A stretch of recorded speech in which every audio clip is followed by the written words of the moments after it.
Nos preparamos para leer la bendita palabra de Dios. Les recordamos que a este momento, si no lo ha hecho, por favor, su celular debe estar en silencio apagado. Quisiéramos no tener que decir lo mismo, pero aún repitiéndolo, pues suenan los teléfonos. Vamos hoy para el capítulo 23 del libro de Deuteronomio, ese libro que hemos estado estudiando. Hoy vamos a ir al capítulo 23. Vamos a tomarnos el tiempo para darle lectura.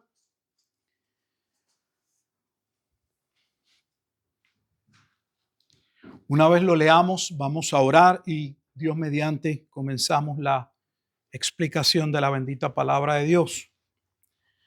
Lea así esta porción de las Sagradas Escrituras. Nuevamente nos encontramos en el libro de Deuteronomio, quinto libro, al iniciar su Biblia, capítulo 23, y lea así el versículo número 1. No entrará en la congregación de Jehová el que tenga magullados los testículos o amputados su miembro viril. No entrará bastardo en la congregación de Jehová, ni hasta la 10ª generación no entrarán en la congregación de Jehová. No entrará amonita ni moabita en la congregación de Jehová, ni hasta la 10ª generación de ellos. No entrarán en la congregación de Jehová para siempre. Por cuanto no salieron a recibir con pan y agua al camino, cuando salisteis de Egipto, y porque alquilaron contra ti a Balaam, hijo de Beor, de Petor, en Mesopotamia, para maldecirte. Mas no quiso Jehová tu Dios oír a Balaam, y Jehová tu Dios te convirtió la maldición en bendición, porque Jehová tu Dios te amaba. No procurarás la paz de ellos ni su bien en todos los días para siempre. No aborrecerás al edomita porque es tu hermano. No aborrecerás al egipcio porque forastero fuiste en su tierra. Los hijos que nacieren de ellos en la 3ª generación entrarán en la congregación de Jehová. Cuando salieres a campaña contra tus enemigos, te guardarás de toda cosa mala. Si hubiere en medio de ti alguno que no fuere limpio, por razón de alguna impureza acontecida de noche, saldrá fuera del campamento y no entrará en él. Pero al caer la noche se lavará con agua, y cuando se hubiere puesto el sol podrá entrar en el campamento. Tendrás un lugar fuera del campamento a donde salgas. Tendrás también entre tus armas una estaca, y cuando estuvieres allí fuera, cavarás con ella, y luego al volverte cubrirás tu excremento. Porque Jehová tu Dios anda en medio de tu campamento para librarte y para entregar a tus enemigos delante de ti. Por tanto, tu campamento ha de ser santo, para que él no vea en ti cosa inmunda y se vuelva de en pos de ti. No entregarás a su señor al siervo que se huyere a ti de su amo. Morará contigo en medio de ti, en el lugar que escogiere en alguna de tus ciudades, donde a bien tuviere, no le oprimirás. No haya ramera de entre las hijas de Israel, ni haya sodomita de entre los hijos de Israel. No traerás la paga de una ramera ni el precio de un perro a la casa de Jehová tu Dios por ningún voto, porque abominación es a Jehová tu Dios, tanto lo uno como lo otro. No exigirás de tu hermano interés de dinero, ni interés de comestible, ni de cosa alguna que se suele exigir interés. Del extraño podrás exigir interés, mas de tu hermano no lo exigirás, para que te bendiga Jehová tu Dios en toda obra de tus manos en la tierra a donde vas para tomar posesión de ella. Cuando haces voto a Jehová tu Dios, no tardes en pagarlo, porque ciertamente lo demandará Jehová tu Dios de ti, y sería pecado en ti. Mas cuando te abstengas de prometer, no habrá en ti pecado. Por lo que hubiere salido de tus labios, lo guardarás y lo cumplirás. Pero lo que hubiere salido de tus labios, lo guardarás y lo cumplirás, conforme lo prometiste a Jehová tu Dios, pagando la ofrenda voluntaria que prometiste con tu boca. Cuando entres en la viña de tu prójimo, podrás comer uvas hasta saciarte, mas no pondrás en tu cesto. Cuando entres en la mies de tu prójimo, podrás arrancar espigas con tu mano, mas no aplicarás hoz a la mies de tu prójimo. Vamos a orar. Bendito Dios y Padre eterno, te alabamos y te damos gracias, Señor, una vez más en este día de santa convocación, porque has puesto el querer y el hacer por tu bendita voluntad. Porque tus hijos, oh Dios, nos complace. Es un gozo, es un deleite el ser reunidos, convocados en tu nombre, para poner un alto, un pare a aquellas tareas del diario vivir, aquellas faenas con las que nos esforzamos y a veces nos afanamos, para poner nuestro corazón y nuestra mente con diligencia en aquello que debe ser colocado día a día y que en ocasiones se nos olvida. En ti, en tu palabra. En aquella palabra de verdad que es alimento al alma, a la mente. Ayúdanos, Señor, en este día con diligencia, meditar sobre nuestros caminos, entender que es un día que fue señalado porque conmemoraba, representaba de antemano la obra gloriosa de salvación que sería realizada en Cristo. Es Él el lugar de reposo. Es Cristo nuestro sábado. Es Él lo que necesitamos para la vida y para la piedad, como dice la Escritura. Ayúdanos pues en este día, Señor, a reflexionar sobre nuestros caminos y que lo que está torcido pueda ser enderezado, lo que se haya salido del camino pueda regresar al mismo, que podamos afirmar nuestros pasos, fortalecer, Padre Santo, nuestras creencias en tu palabra, mientras también clamamos y oramos sabiendo que mientras tu palabra continúe siendo enseñada y predicada, será instrumental en la salvación de aquellos que han de proceder todavía al arrepentimiento de sus pecados y a la fe en el único mediador entre Dios y los hombres, Jesucristo hombre, aquel que se le dio un nombre que es sobre todo nombre, el Señor, aquel que tiene un nombre sobre el cual podemos ser salvos. Te damos gracias, oh Dios, por Jesucristo en nuestra vida. Te pedimos una vez más que tu palabra, oh Dios, nos transforme, nos edifique. Continúes ese proceso de santificación en nosotros para que podamos ir conformándonos cada día a la imagen de aquel que es la plenitud, que llena todas las cosas, que creó todas las cosas, que sostiene todas las cosas, que merece la adoración nuestra. En Cristo Jesús damos gracias. Amén y amén. Estamos todavía en esos capítulos en el libro de Deuteronomio, donde Moisés está de parte de Dios dándole instrucciones al pueblo que está pasando o que va a pasar a heredar la tierra, de cómo debían comportarse, qué decisiones acertadas debían tomar, llegado X o Y momento determinado. Si ustedes miran este capítulo, puede cambiar dependiendo las traducciones, las Biblias, pero tiene 3 perícopas, 3 encabezados, 3 títulos. Mi Biblia inicia con una perícopa, un encabezado, un titular que dice los excluidos de la congregación. Inicia hablando de quienes pertenecen, a quienes Dios reconoce como parte de esa congregación, de la asamblea. Explicaremos un poco más.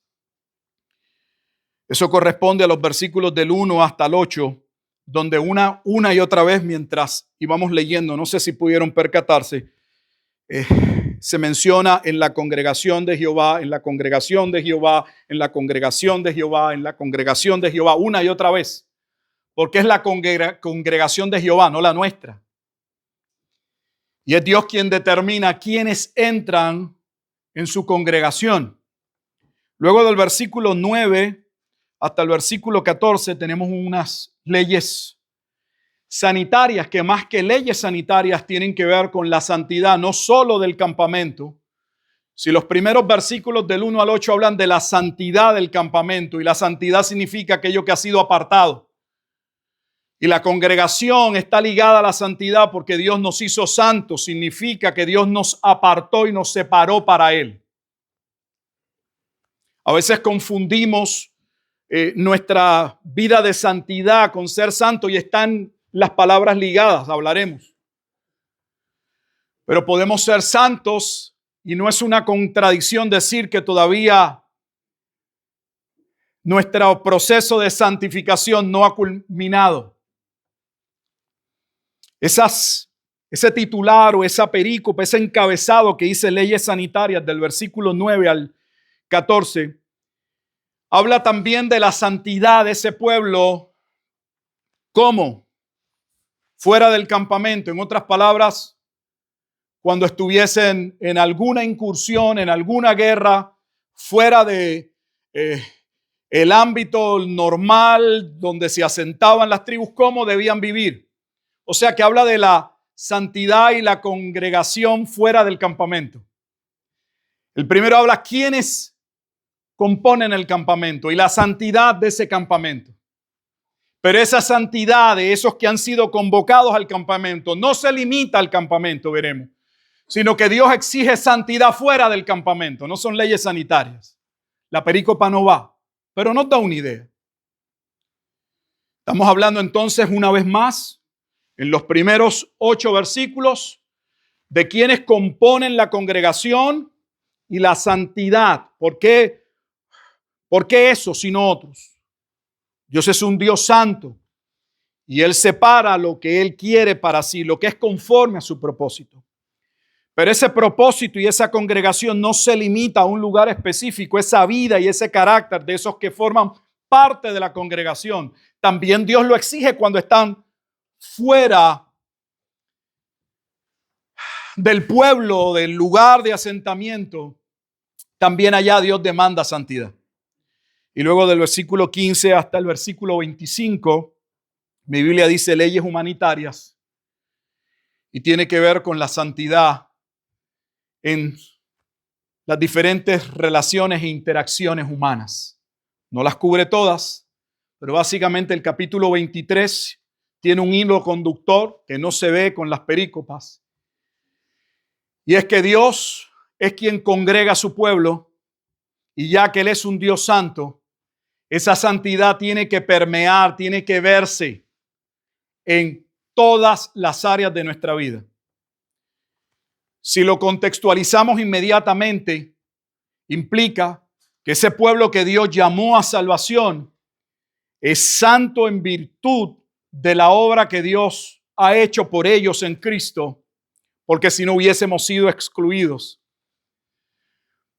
Pero esa santidad que Dios demanda de ese pueblo que Él congrega en Cristo no se limita al momento de adoración, al momento del culto. Nuestra consagración al que nos congregó en Él en Cristo se tiene que evidenciar fuera del campamento. Cuando estoy en el trabajo, cuando estoy en la escuela, donde quiera que esté.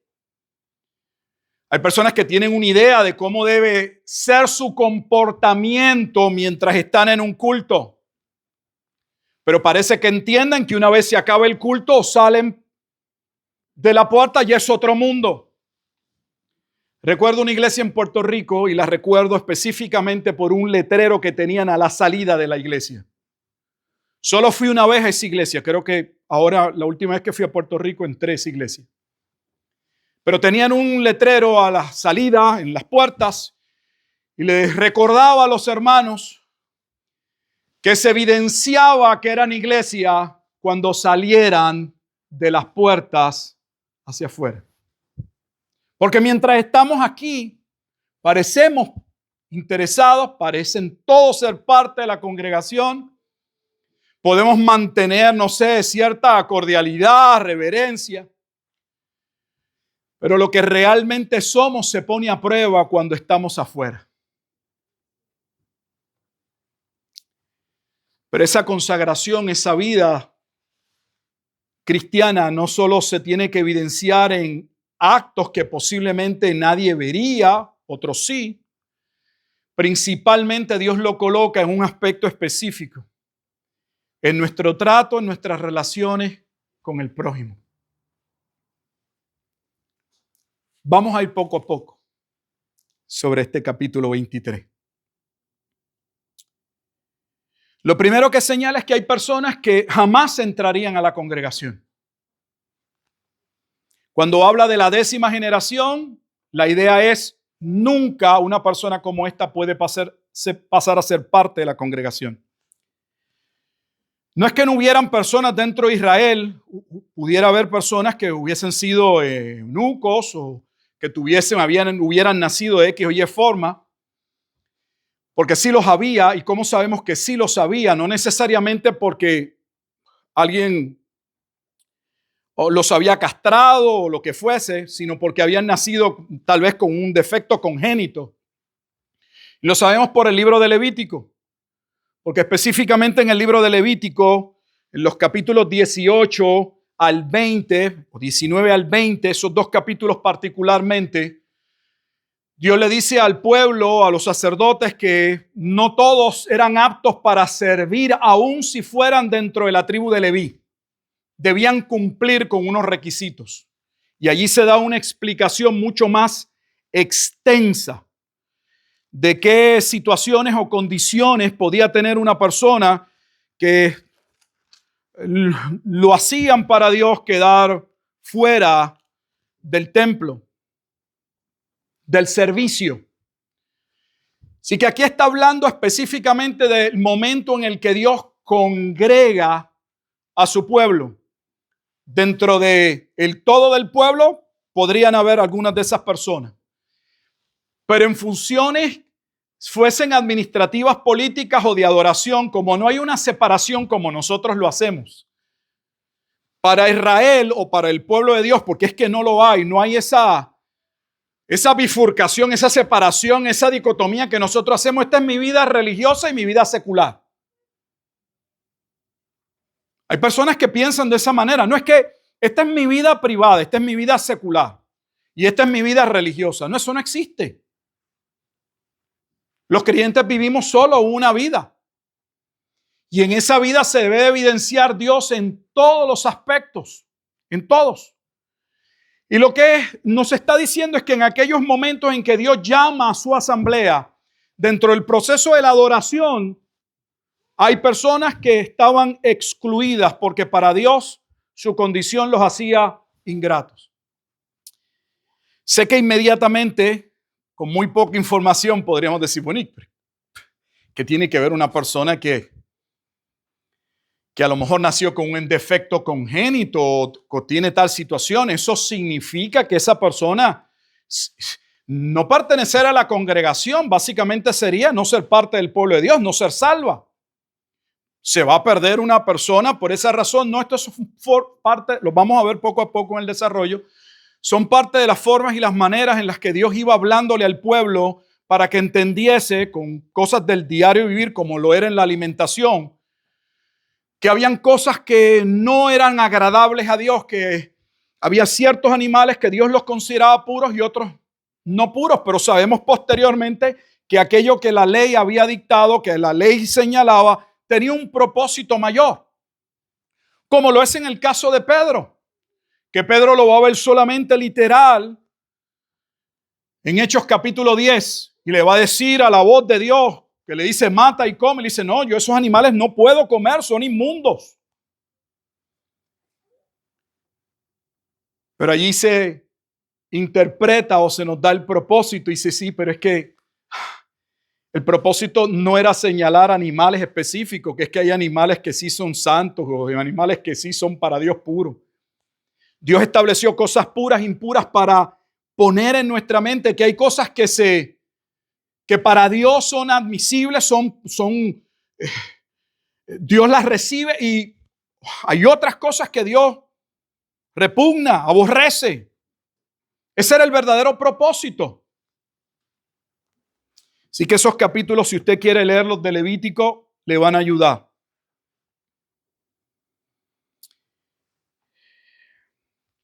Lo interesante ya en el versículo 1 es que aunque los eunucos no podrían entrar o ser parte de la congregación,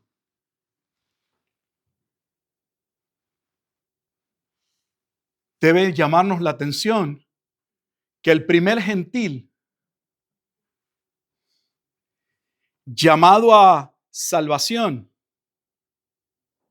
cuando el evangelio comienza Dios a cumplirse lo que había profetizado con Moisés, que el pueblo vendría a juicio, se convertirían en enemigos de Dios y Dios los provocaría a celos con los gentiles y abriría las puertas para salvar a los gentiles, mientras el pueblo de Israel rechazaría el mensaje del evangelio. Dios envía a Felipe y se encuentra ¿con quién? Con un etíope eunuco.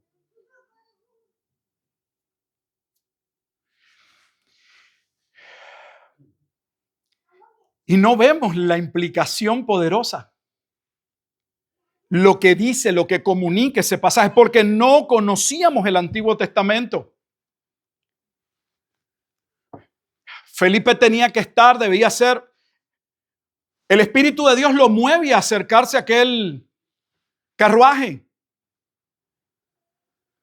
Pero que Dios estuviese salvando a alguien que conforme a la ley no podía pertenecer a la congregación de Jehová. Sin embargo, ese primer gentil llamado a salvación y a ser parte del reino de Dios es un eunuco. No solo ellos, sino que antes de llegar ahí, 700 años antes de que Felipe le hable a este eunuco y le digas, ¿entiendes lo que lees? ¿Cómo sabré si no hay quien me lo explique? Dice que Felipe comenzó a trazar desde aquel punto en el que se encontraba y ¿dónde se encontraba? ¿Recuerda? Se encontraba en Isaías. ¿Sabía usted que Isaías había profetizado que los eunucos que viniesen a ser creyentes entrarían al reino? Vaya conmigo al libro del profeta Isaías, Isaías capítulo 56. Isaías capítulo 56.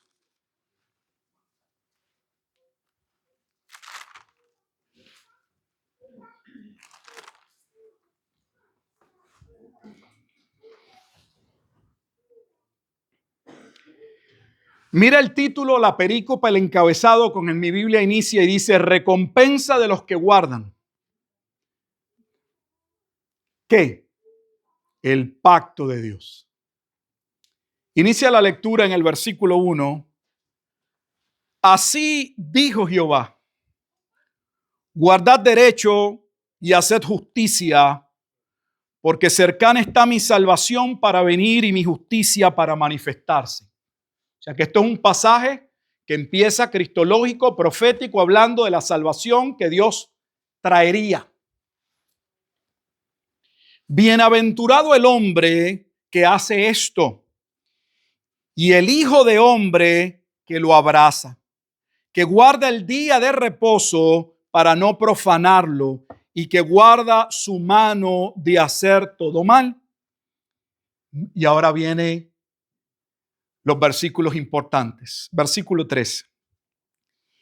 Y el extranjero que sigue a Jehová no hable diciendo: me apartará totalmente Jehová de su pueblo. O sea, quedaré. Es que Dios me va a dejar fuera de su pueblo. Ni diga el eunuco: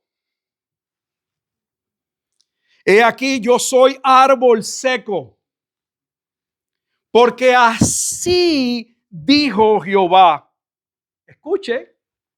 A los eunucos que guarden mis días de reposo y escojan lo que yo quiero y abracen mi pacto.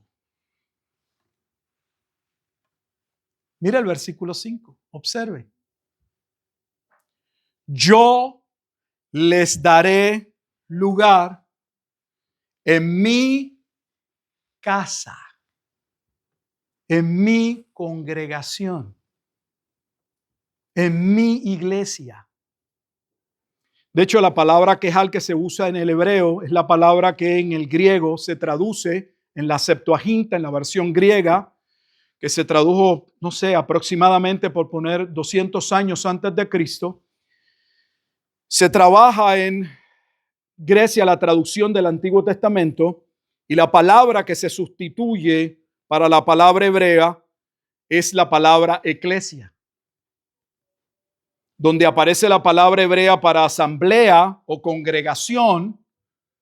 Los propios judíos que traducen, que se les encomienda la traducción del Antiguo Testamento, van a usar la palabra eclesia, y la palabra eclesia es la palabra iglesia.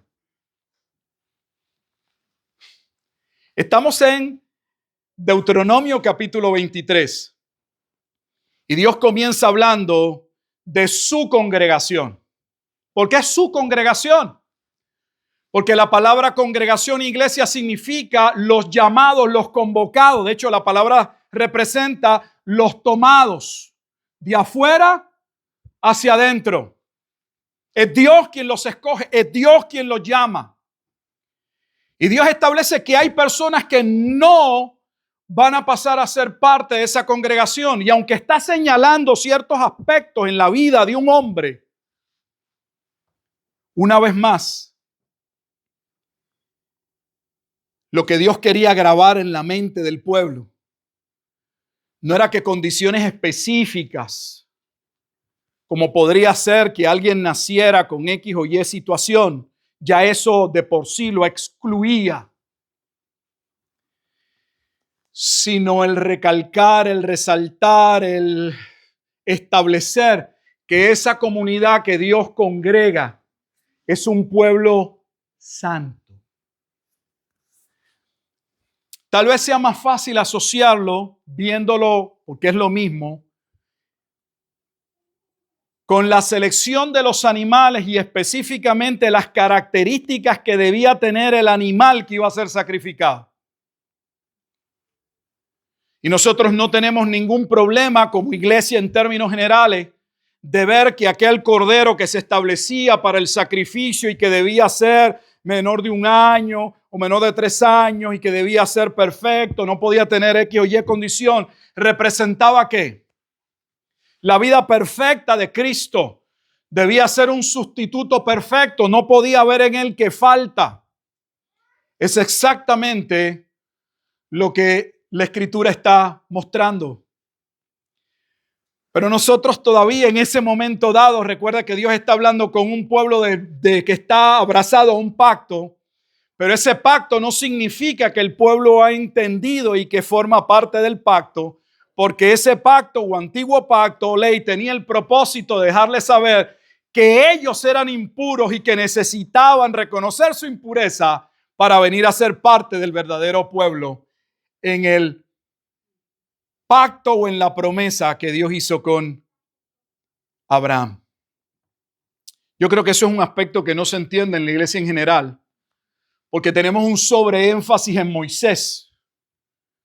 Pero cuando usted va al Nuevo Testamento va a ver que todo el aspecto soteriológico de la salvación, lo referente a la salvación, no se coloca en Moisés. Moisés o la ley solo son usadas para establecer nuestra condenación, nuestra culpa, nuestra incapacidad. Cuando se habla de la salvación, el ejemplo es Abraham. Por eso es que Pablo lo trae de esa manera en Gálatas, no a Moisés. Todo lo contrario, dice, Dios no cambió cuando le entregó a Moisés la ley. La salvación siempre fue dada bajo una promesa. Porque la salvación solo podía cumplirse en la promesa, y la promesa es ¿quién? Cristo. La ley no tuvo nunca el objetivo de anular, de transgredir, de cambiar, de modificar lo que ya Dios había establecido. Todo lo contrario, dice el Espíritu de Dios por medio de Pablo, sino hacer conscientes a aquellos que serían parte del pueblo de Dios de que esa ley señalaba su incapacidad y que llevándolos a la condenación y mostrándoles que ellos no podían por obra ser justificados, fuesen justificados por medio de la promesa. Cristo. Cristo. Entonces Dios está diciendo 700 años antes por Isaías que cuando llegara el Mesías, en ese nuevo pacto, Dios transformaría la vida de hombres que dentro del aspecto de la ley ceremonial o de la ley mosaica nunca jamás hubiesen podido hacer parte de ese pueblo de Dios. Mostrando lo que todos sabemos, pero que algunas veces se nos olvida, que la realidad es que la Biblia dice que todos éramos pecadores. Eso es Romanos 3:23. Pablo está diciéndole tanto al judío como al gentil que aunque el judío se sienta o piense que no es igual al gentil, que no está en la misma condición que el gentil, que nadie puede colocarlo en la misma posición que el gentil, porque él es parte de un pueblo ancestral, de sangre, de yo no sé qué, Pablo le dice, olvídate de ese cuento. Todos hemos transgredido la ley de Dios. Todos nos encontramos bajo la condenación del pecado. Todos hemos sido excluidos de la gloria de Dios. Y por lo tanto solo existe un mediador para todos los que han de ser parte de ese pueblo.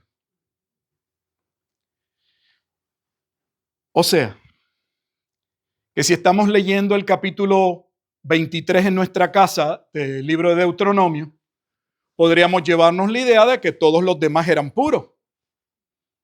Y que cualquier israelita, después que se sintiera, bueno, Dios me trajo bien con todo mi equipaje, ya eso me hace parte del pueblo de Dios. ¿Ese era el propósito? Obviamente no.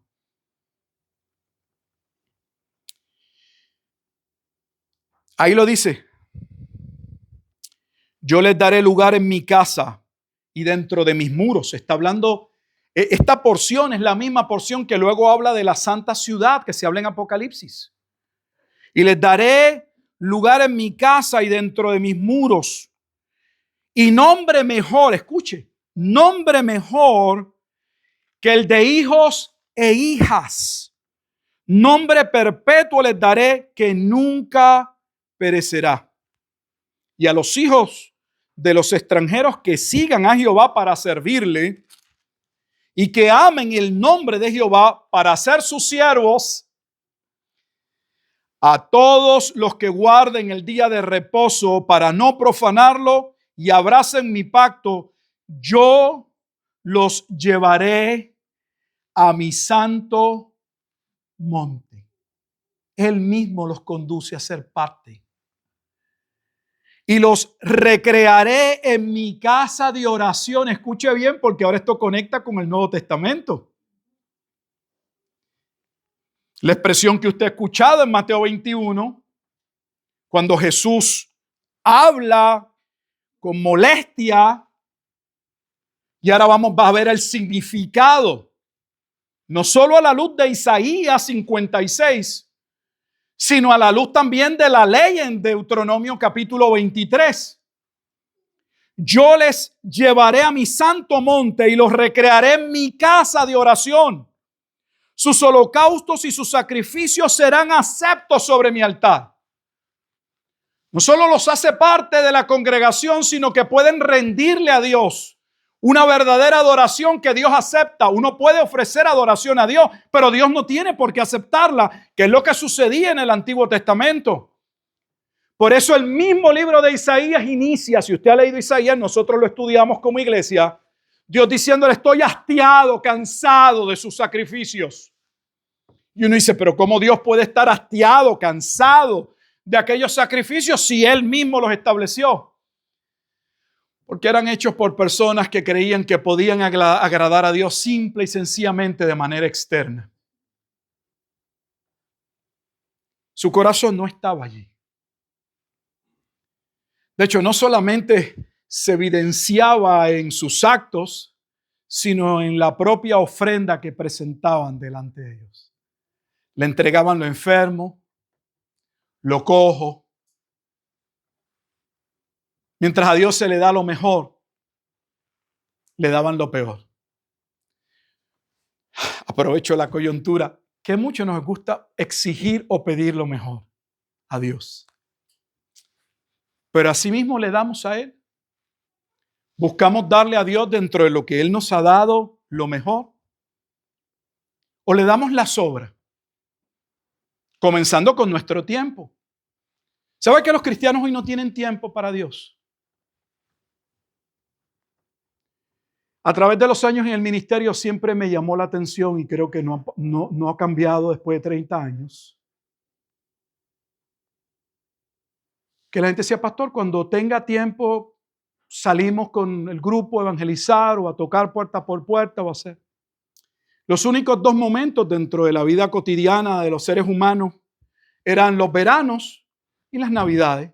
Pues ¿sabe qué? Ni los veranos ni las navidades los veía. El resto del tiempo ellos no tienen, pues hay que, pastor, entiende, yo tengo todos mis compromisos, mi trabajo, aquello y lo otro, pero cuando llegue el verano o Navidad,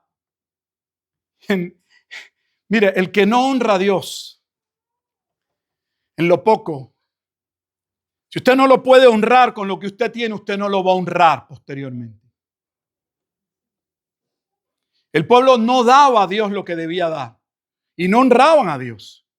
Pero ahora Dios le está diciendo a personas que dentro de la ley mosaica jamás podrían ser parte de la congregación, que en el nuevo pacto, que en Cristo, lo que quedó excluido, lo que era imposible, ahí se cumple la escritura cuando dice: lo que es imposible para Dios, para los hombres, es posible para Dios. Y es lo que estamos viendo. Algo que según la ley estaba excluido totalmente, pero que en Cristo, en la obra de Cristo, podrían venir a ser parte de ese pueblo. Su adoración sería aceptada.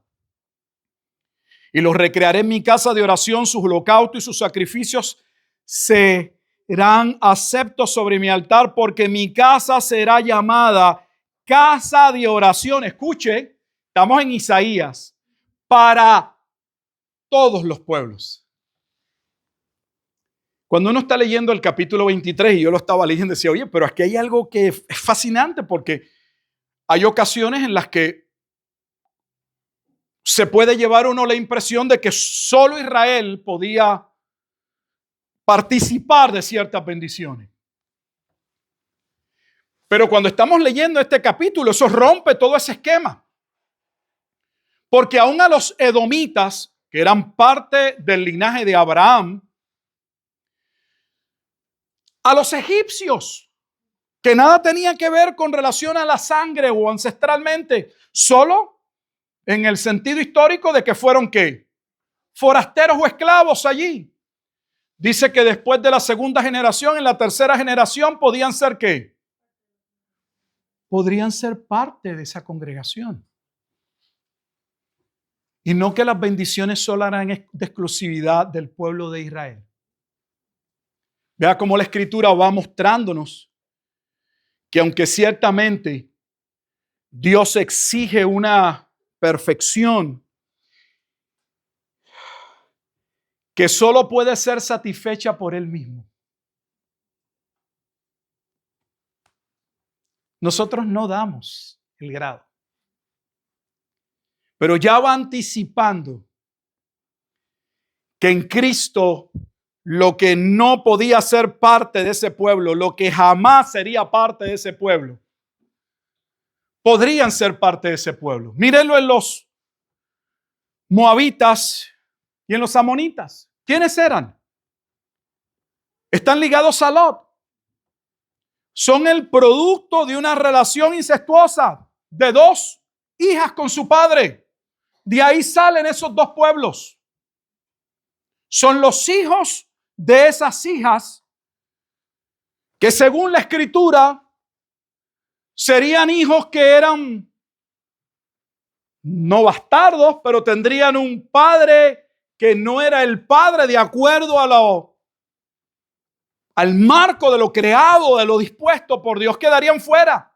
Dice, pero no quedan fuera solo por ello, sino porque cuando yo los saco de Egipto, no tuvieron la gentileza viendo un vínculo de proveerles alimento.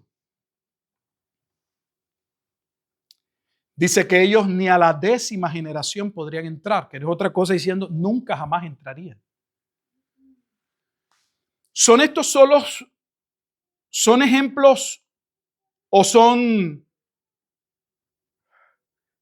exactamente las personas que no dan el grado para entrar a la congregación? Yo no creo que está diciéndonos 1, 2 y 3, y estos 3 específicamente son los que no entran. Sino está nuevamente estableciendo que esa congregación, esa asamblea que Dios constituye, debe ser una congregación santa. ¿Qué es lo que dice el libro de Efesios? Va de acuerdo con la eclesiología de la epístola a los Efesios. Porque dice que Dios se hace de una congregación, de una iglesia, Efesios 5. Pero ¿qué tiene que hacer para poder tomarla? Y en ese vínculo tenía que purificarla, hacerla santa. ¿Y cómo lo haría santa? Efesios 1, por medio de su muerte. Así que el capítulo 23 está estableciendo que ninguno de nosotros éramos aptos para estar en la congregación. Ninguno era apto.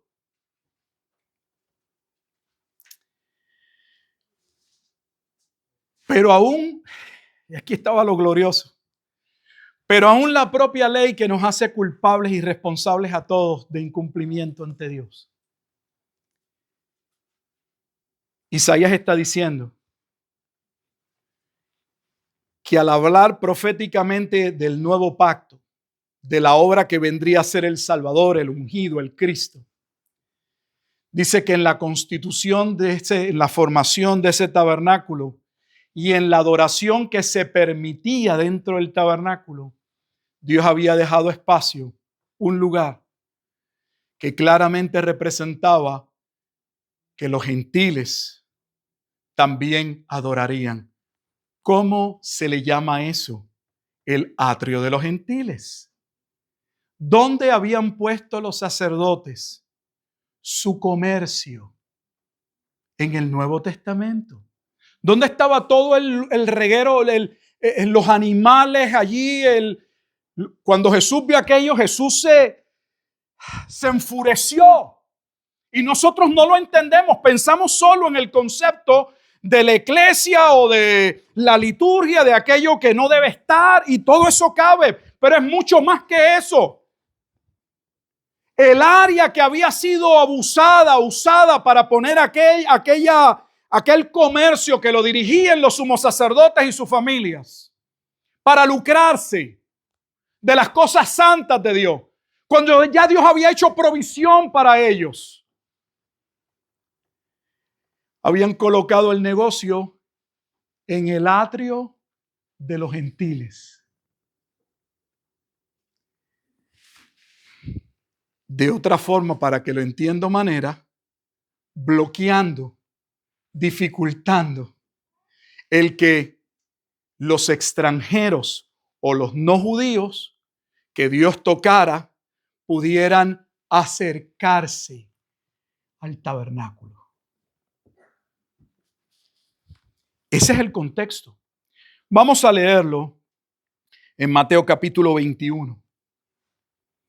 Porque ese capítulo 56 de Isaías y versículo 7 nos lleva a Mateo,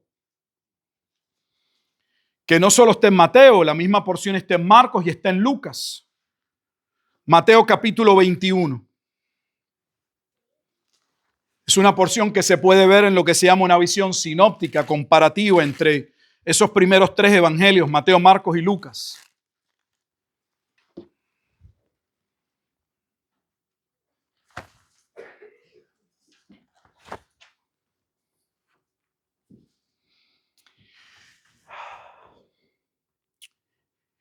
Yo creo que no vamos a salir del versículo 1 del capítulo 23. Con esta parte vamos a terminar por hoy.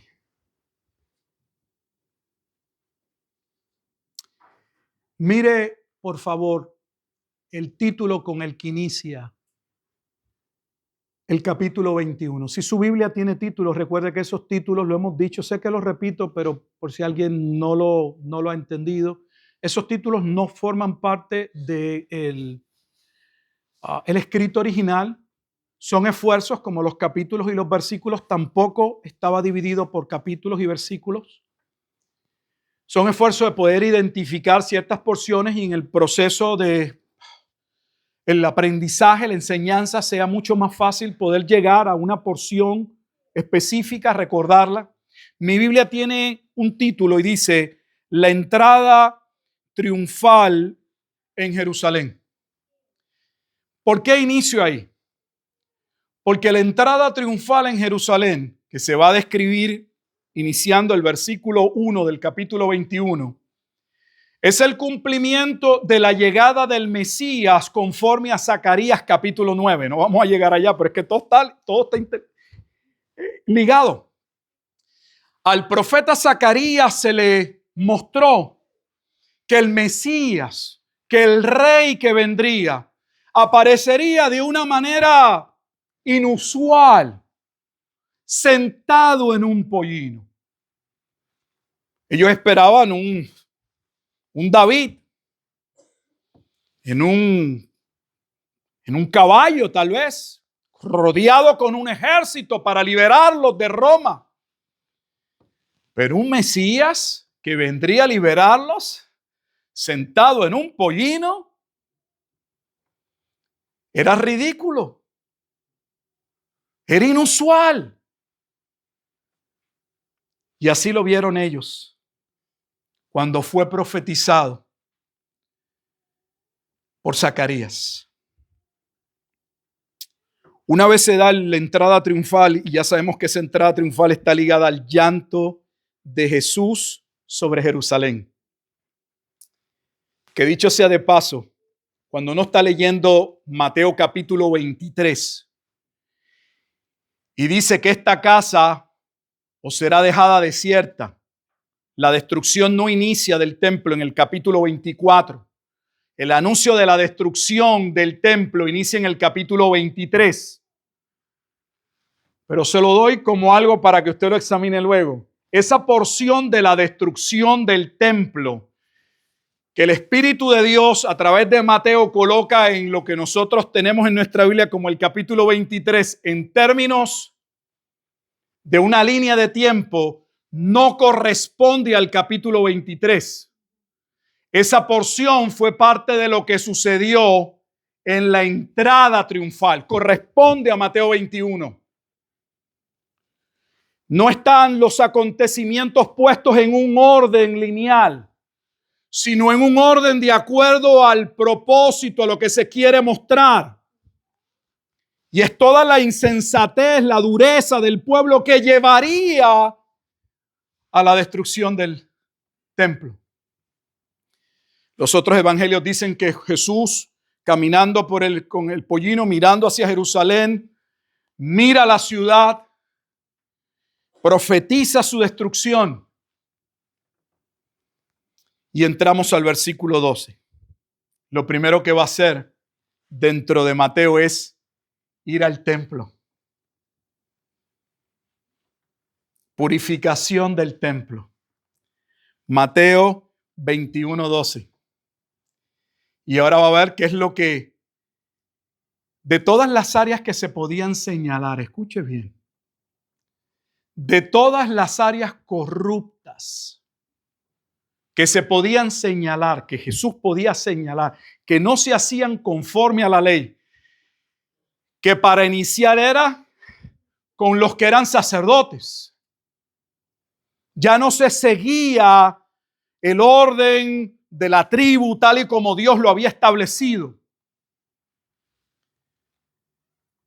No es inusual que se señale esto, que es lo que acabamos de ver que fue profetizado en Isaías, ¿qué? 56, que parecería entrar en contradicción con la ley de Deuteronomio 23.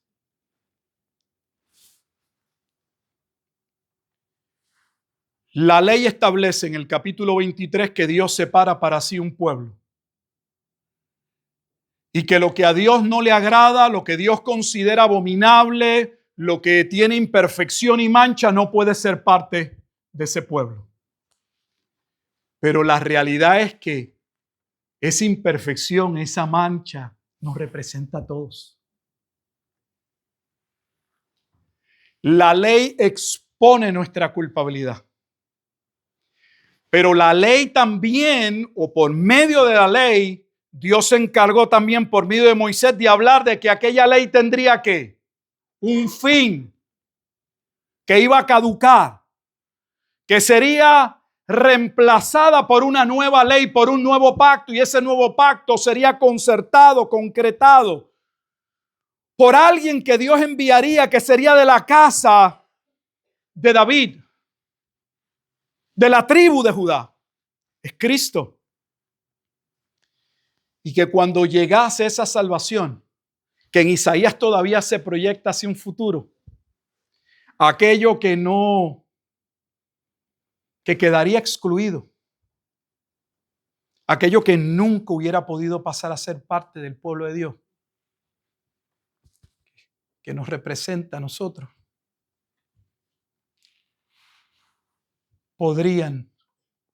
vendrían a ser parte de ese pueblo. Y entró Jesús en el templo de Dios. Mateo 21:12. Y entró Jesús, escuche cómo inicia. Observe que no dice que entró en el templo de Jerusalén. Note que no dice entró en el templo de los judíos. Dice, y entró Jesús en el templo de Dios, en la casa de Dios, porque aquella casa era de Dios. Y es triste que el pueblo no había entendido el verdadero propósito del tabernáculo. Por eso lo hemos dicho, cuando David quiso hacerle una casa, un templo como los templos paganos, Dios le dijo, yo no necesito un lugar para residir. No hay templo que me contenga. El propósito de Dios no era que los hombres lo colocaran en un lugar. El propósito del tabernáculo era mostrarle a aquel pueblo, a través de los sacrificios continuos y diarios, que eran un pueblo que estaban en un problema de pecado frente a Dios. Que Dios demandaba su muerte. Y que la única manera por la que ellos no morían era porque Dios permitía que un animal muriese y no ellos. Pero ellos no pudieron entenderlo. Pensaban que Dios lo que requería era, como los dioses paganos, algún sacrificio. Algo que hiciera que los dioses, no sé, como los griegos en el Olimpo, entraran en algún contentamiento, algo, para que cayese bendición. El propósito del tabernáculo era mostrarle al pueblo que eran incapaces de poder estar a la altura de lo que Dios demanda. ¿Para qué? ¿Para denigrarlos? Dios tiene que llevarnos a ese punto. Y tiene que sacudirnos con su ley. Por eso un evangelio que no presenta la demanda de la ley es un evangelio que le falta. Porque la ley nos confronta con nuestra incapacidad. La ley señala nuestra incapacidad. ¿Para qué? Gálatas 3. Para que en virtud de la obra de Cristo y la elección divina, Dios haga que hombres que eran incapaces por naturaleza, depravados por naturaleza, de poder realmente ser parte de ese pueblo, vinieran a ser parte de ese pueblo. Por eso le hice el templo de Dios. Era un lugar de sacrificio. Allí no se predicaba. Allí no se cantaba.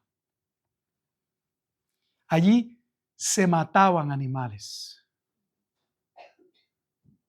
Se lo digo de esa manera porque es muy probable que hoy usted piense en un templo normal y en su mente usted se va a un templo y usted ve un lugar donde los cristianos se reúnen a cantar y a adorar, a predicar. Y esa es su imagen del templo. Esa no es la imagen del templo en el Antiguo Testamento. Esa no es la imagen. Es un lugar que demanda nuestra muerte. Es un lugar que demanda un sacrificio si ha de haber remisión de pecados. Pero aquellos sacrificios de animales permitidos por Dios también mostraban, como dice el libro de Hebreos, que se requería de un sacrificio diferente. Porque aquellos animales sustituían temporalmente nuestra falta y nuestra culpa.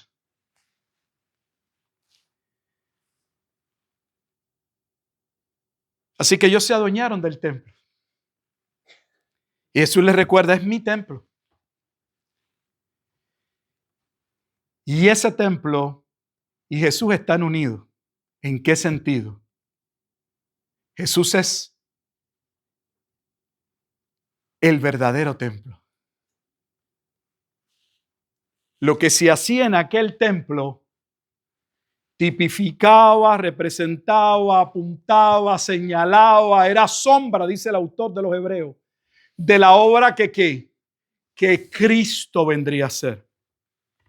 Y entró Jesús en el templo de Dios y echó fuera a todos los que vendían y compraban en el templo y volcó las mesas de los cambistas y las sillas de los que vendían palomas.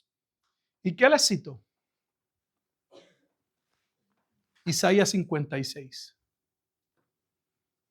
Escrito está: mi casa, mi casa, casa de oración será llamada. Mas vosotros la habéis hecho cueva de ladrones. ¿Recuerda lo que establecía Deuteronomio 23?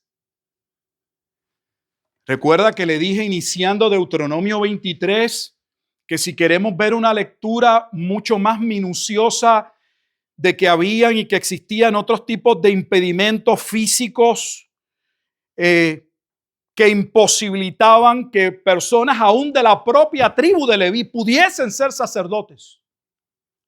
Debíamos leer el libro de Levítico, capítulos 18 al 20. Mire inmediatamente lo que sigue en el versículo 14. Y vinieron a él en el templo ciegos. No sé si usted pueda ver. Estos pasajes tradicionalmente los vemos solo como milagros. Y milagros que los vemos y los podríamos limitar solo a aspectos de una gracia común. Entiéndase que Jesús pudo haber estado llevando a cabo sanidades que no implicaban necesariamente salvación. Pero es más profundo. En el contexto lo que está diciendo es que aquel propósito por el cual Dios estableció un tabernáculo de salvación, que en el tiempo en el que Cristo aparece es el fin del Antiguo Testamento para dar fin al nuevo pacto. Todo lo que era excluido del templo, todo lo que jamás hubiese sido aceptado en el templo, en Cristo, por su obra, fuesen ciegos,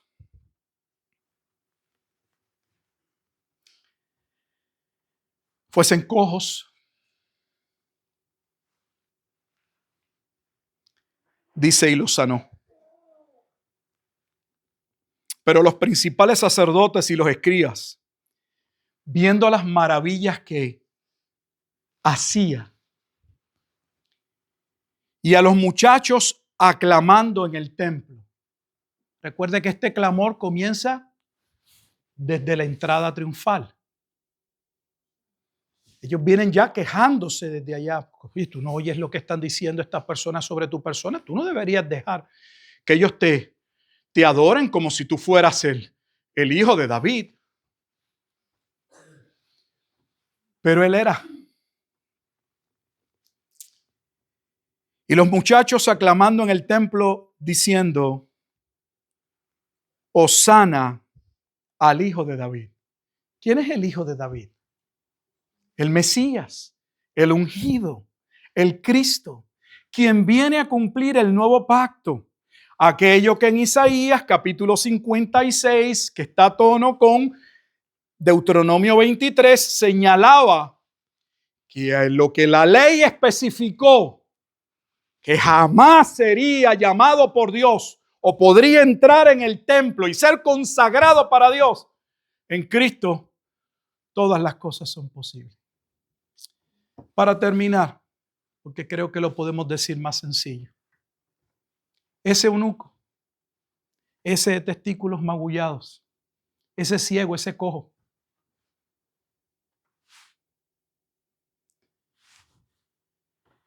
esos somos todos los que Dios llamó.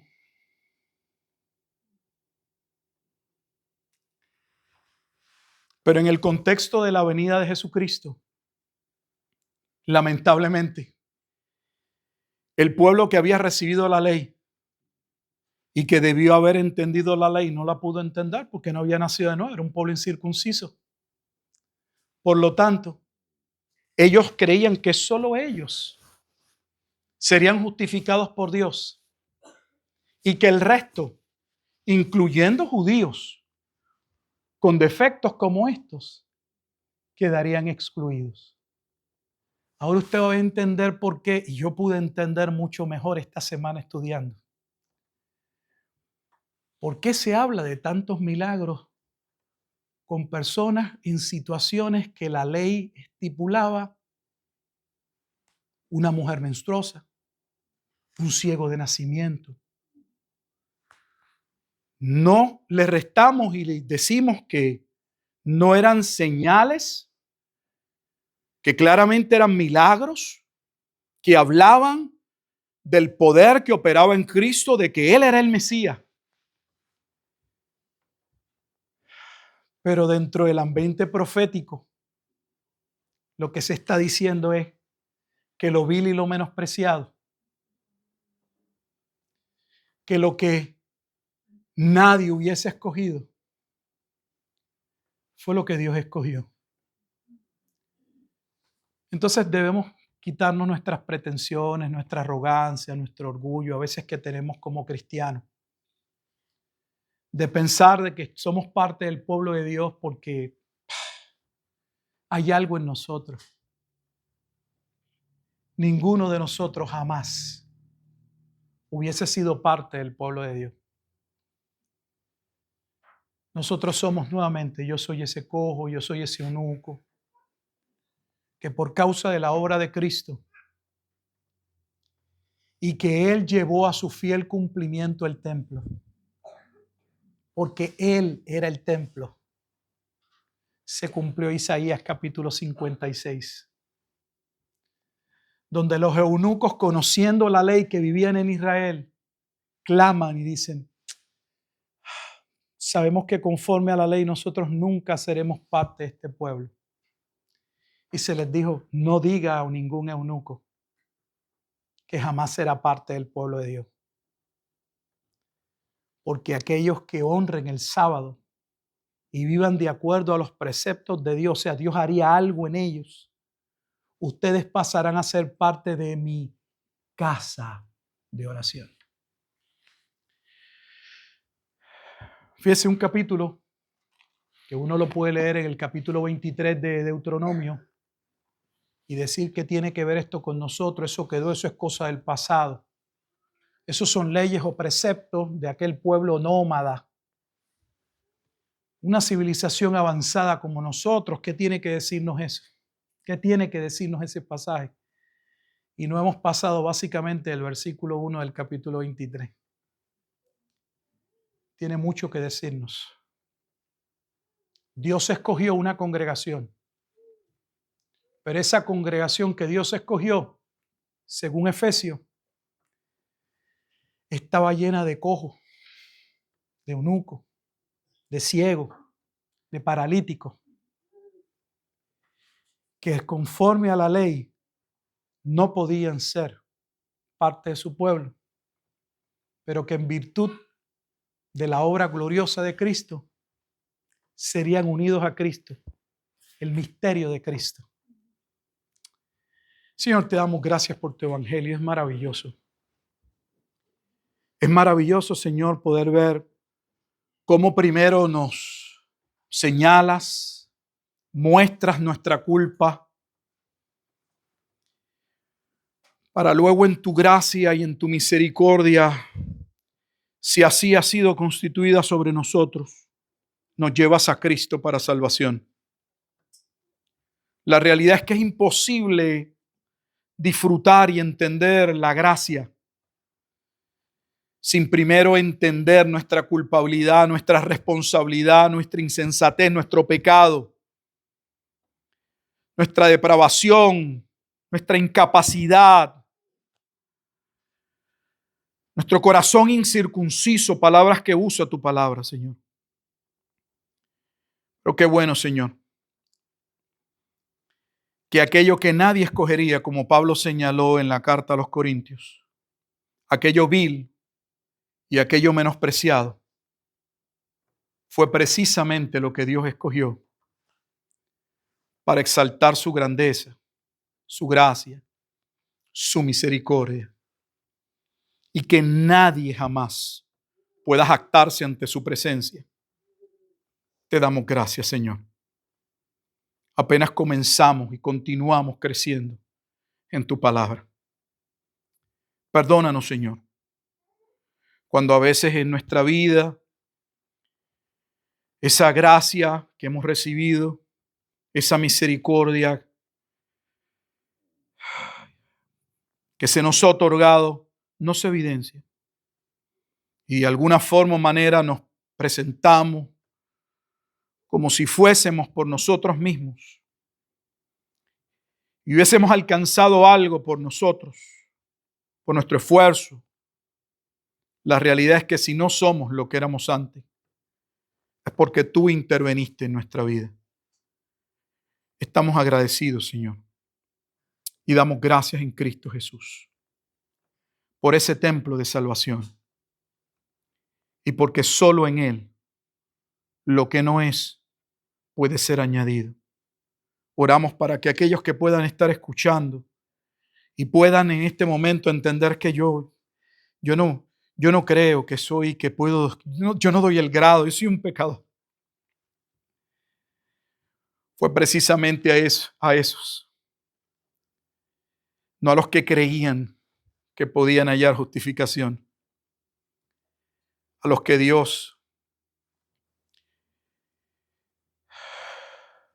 en los que Dios muestra su obra, al ellos, al ellos poderse ver a sí mismos como ingratos, como incapaces, para llevarlos a los pies de Cristo. Trae salvación, Señor. Ten misericordia de nosotros. En Cristo Jesús oramos. Amén.